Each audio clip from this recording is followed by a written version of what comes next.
Engineering mechanical చేసే వాళ్ళకైతే ఇది చూడగానే అర్థమవుతుంది, లేకపోతే వీడేంట్రా కాలేజ్కి వెళ్ళి భోగి మంట వేసుకుంటున్నాడు అని అంటారు చూసేవాళ్ళు. ఇంతకీ ఇదేంట్రా అంటే మా మెకానికల్ డిపార్ట్మెంట్ లో ఇది ఒకటి. దీన్ని మేము ఫోర్జరింగ్ అని పిలుస్తాము. దీని ద్వారా ఏం తయారు చేస్తారా అని అడిగితే పని కోసం వాడే సుత్తి శానాలు అయితే తయారు చేస్తుంటారు.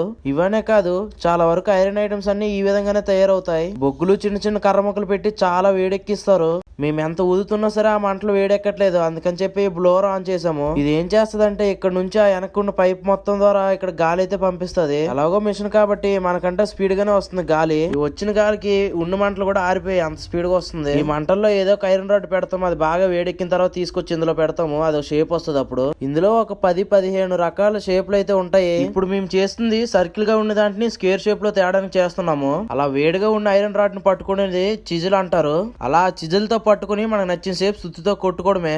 అది వేడిగా ఉన్న సేపు మనం ఏ షేప్ కొడితే ఆ షేప్ వస్తుంది. ఎంత గట్టిగా కొడితే అంత తొందరగా షేప్ అనేది బయటకు వస్తుంది మనకు కావాల్సింది. అది ఇటు సైడ్ కూడా ఎక్కువ తక్కువ అవ్వకుండా కరెక్ట్ గా ఒక షేప్ లో తెచ్చుకున్నాము, స్క్వేర్ షేప్. అది అయిపోయిన తర్వాత మేము కూడా రూమ్ కి వెళ్ళిపోయాం. మీరు కూడా సబ్స్క్రైబ్ చేసుకుని వెళ్ళిపోండి.